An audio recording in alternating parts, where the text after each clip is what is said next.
Hi! Ako ito, si Eds, ang inyong kaamats na lagi may top up the nerd. For today's video, samahan niyo ako mag-unbox ng ating bagong laptop.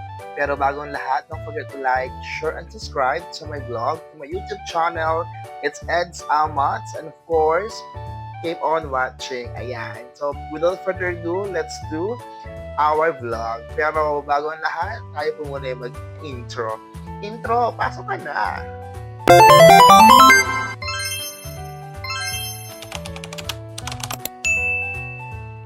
So ito na nga, nagbabalik ako para sa isang sobrang unexpected na vlog na hindi ko akalain magagawa ko to kasi ako yung tipong tao na hanggat kaya pa, hanggat pwede pa, ilalaban. Pero disclaimer lang, sabi nga sa title, ay nag-unbox tayo natin bagong laptop.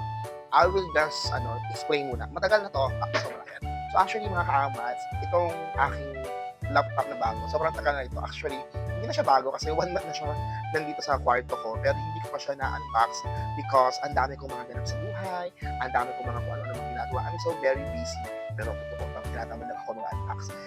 So ganito ang eksena mga kaamats niyan. Let's make kwentuhan muna tayo. 11 years na ako nagtuturo, and then sa 11 years na yon, I guess nakatatlong laptop na ako na nasira or nagamit in my teaching profession kasi alam niyo naman bilang isang guro sa panahon ngayon, napakahalaga ng mga laptop, di ba?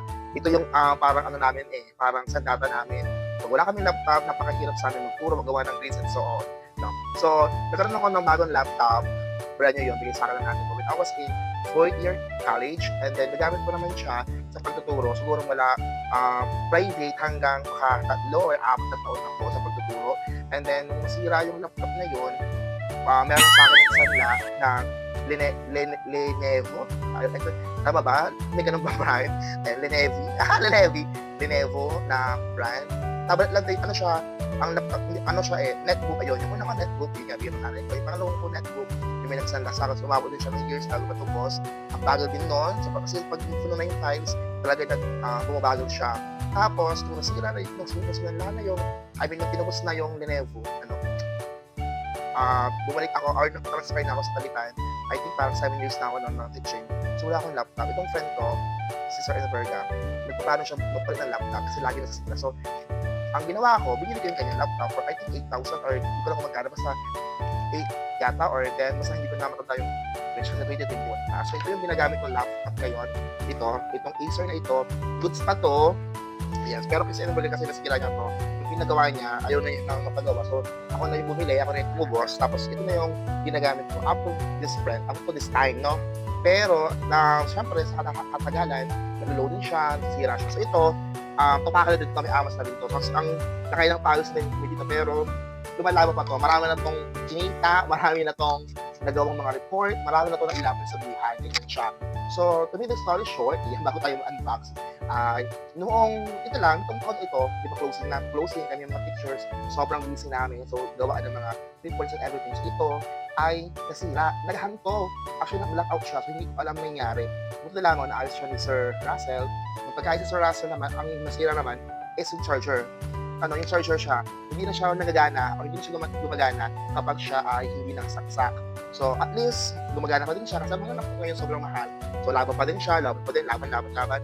And then, isang araw, ay nandito ako sa taas, yung kapatid ko, mapapapulit, sabihin yung kay ko, bigla na lamang hindi siya gumana kasi nasira yung charger. Ayan, so nung nasira yung charger, bumili ako, mahal din ito, 1.5, so naghihinayang ako 1.5. Pamorder ako sa Lazada ng 500, pero hindi ko pati, pero nasolusyon na naman ng co-teacher ko. So, shout out kay Sir Levy. But to make the story short, ito ay napakadami ng pinagdaanan. And then, nung huling laban namin dito, nung closing na ngayong school year ng 2024 to 2025, gawa ng report, talagang, nagpa-function siya, pero ang tagal niya, mabuhat niya mag-loading on. So, sobrang tagal. So, kailangan mo talaga ng mahabang pasensya. So, hanggang sa, nakita ko na lamang yung sarili ko na bumili ng bagong laptop. Kasi nga, I am teaching this online, tapos meron din ako mga ginagawa sa online. So, nahirapan na ako. So, nung bumili naman ako ng laptop na bago, hindi na ito nagloko. Alam mo yun, nung bumili ako ng bagong laptop, umayos na siya. Actually, medyo mabilis na siya and so forth. Ayan, di ba? Nakakaloka. Pero, wala na tayong magagawa, nabili na natin. So, nabili natin itong laptop na ito. Ito yung resibo. Sabihin ko na muna yung price kung magkano. So, ang laptop kong bago is this one. Ang laptop ko bago is Huawei MacBook D16. Ayan. So, ito ay naka-sale ng 2,000 pesos. Original price nito is 36, something like that. Basta, sabi ni nung nagkada sa amin, ako ay naka-discount. Kaya siya ay naging 34,499. So, 34,499. Ipapakita ko, ito yung itsura niya. Ayan. Diba? By the way, ito yung itsura niya. So, 1 month na po sa akin, 1 month na po namin na nabili. Pero ngayon ko pa lang siya i-unbox. So, nakita ko siya doon sa tabi. Nakatabi lang siya. So, buksan na natin para makita natin. So, ito yung MacBook Huawei MacBook D16, 2 inches. So, tara, samahan niyo ako mag-unbox. Let's go! Ayan. So, lalayo tayo. Very light. Kasi yung camera ko napakalapit. So, meron siya mga freebies. So, nabili ko na sa Pacific Mall noong April 16. Charot, April 6. Anong date na nga yun? April 5 tayo ng Christmas. So, almost 1 month na siya. Ayan. So, ito yung mga freebies niya, mga kaamats. Meron siyang kasamang bag. Ayan, meron siyang kasamang bag. At meron siyang kasamang pointed na mouse. Ayan, pointed na mouse. And then, meron din po siyang kasamang 1 month na libre na personal Microsoft 365. 1 person for 12 months subscription PC, Mac, and mobile premium apps with the latest updates. Ayan. So, ito po yun. Ito yung aking bago. Bakit ka sa 365. And then, meron siyang bag na laptop. Ayan. So, hindi ako mabakpak kasi ako ay cover sa pasokan, sa kasa. Pero syempre, dahil bagong laptop natin, so gamitin na natin ito. Ayan.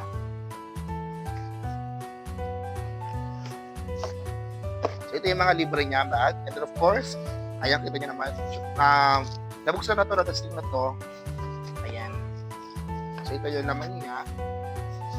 Okay. Naka-box. So, buksan na natin. Nakasil pa siya. Talagang sobrang secure niya. Ayan. So, no more loading, no more buckle, no more matagal maghintay kasi yung laptop ko talaga mahirap na siya gamitin. So, wala akong masyadong alam sa pagbili ng laptop. Napatulong ako doon sa nag-assist. Okay, dito lang. So, ito yung charger niya, Type-C. Sabi nung magtitinda, or nung seller, mahal daw ito, kaya nasira 2.5. So, itatago niya. Type-C ito. Type-C na yung charger. And then, of course, may kasama siyang manual. Ayan, may kasama manual na hindi naman natin papasahin. And then, of course, ito yung laptop niya. Lapit na tayo. Ayan. Kita niyo naman, nakasit pa siya with styro. Okay. And that's one. Diba? Ngayon ko lang talaga siya bubuksan after namin siya nakuha. After namin siya binili. So, tatalik ko na siyang gamitin. Diba? Napakaganda. Huawei. So, bibili lang tayo ng protector dito. Order tayo sa Shopee, sa TikTok, ng sticker. Ayan. Ito yung tsura niya. Hindi ko alam kung paano to. Basta ito yung tsura ng bago laptop. Ayan. Huawei. So, bubuksan natin to para makita nyo naman kung gumagana siya. Ano ba to? Oh my God. Oh my God. Diba? Ito yung screen niya, mga kamas. Okay. Ito yung screen ng bago laptop. Siyempre, may kasama siyang ganito dito. Protect. So, bibili lang tayo ng accessories. Mamaya order tayo sa TikTok para meron tayong accessories. And then, bahayin natin siya. So, actually mga ka-amats, ngayon ko lang talaga siya bubuksan. Ayan, kita niyo naman, may power on na siya, nabubuhay siya. Wow, at tatak niya. Ayan, loading pa siya. So, subukan lang binili namin ito. Ngayon ko pa lang siya mabubuksan. Ngayon ko pa lang siya magamit. And then, yung mga dapat ilagay, ngayon ko pa lang talaga siya ilalagay. So, 1 month na yun. Grabe ka na ginawa mo sa buhay. Kaya, so, ito na siya, loading na siya. So, siguro gagawa na lang ako ng pinagagawang vlog kung paano ito gamitin, kung ano yung mga nilagay ko and so forth and so on. Kasi araling ko pa siya. So, gusto ko lang dito sa vlog dito, unboxing lang ito. Ayan, so, sa next vlog na natin yung kanyang function, kung mabilis pa siya or whatsoever. Pero I'm so yung base naman ito kasi brand ito. Tsaka, ayun lang. So, I would like to take this opportunity to say thank you to all of you, lalo sa mga ka-amats ko na patuloy na nanonood ang aking vlog. Tayo po ay 100,000 na sa ating page. And we also have, I think, 11,000 followers in my personal account. It's SAmats EAM, yung Facebook ko. Tapos, meron na din tayong almost 12,000 sa YouTube channel. Tapos, 6,000 plus sa TikTok. So, hindi man tayo ganun kabongga-bongga parating sa followers. Gusto ko pa rin magpasalamat sa inyo kasi you're always there to support me. Ano na nangyayari, mag-ingat pa rin. Ayan, so that's all for today. Don't forget to like, share, subscribe. Maraming salamat sa may portion yung ginamit ko na pabili nito dun sa mga nakikita ko sa aking mga vlog. So at least kahit paano, we can say na we are good and we are okay. Ayan, so hanggang doon na lamang po. See you again in my next vlog kung update pero dito sa aking laptop. So marami na tayo mga gawang reports, hindi na tayo makakal, hindi na tayo loading, hindi na tayo matataranta because you always be my number one. Charot na daw yun. So bye-bye! Don't forget to like, share, subscribe. See you again in my next vlog. So ito yung itsura niya mga kaamas. Wala pa siyang channel naman. Ayusin pa natin ito. So I will update kung ano na nangyari sa ating bagong laptop. Wow, thank you so much. Don't forget to like, share, subscribe. Please. And don't forget to see the ads. Ayan. Bye.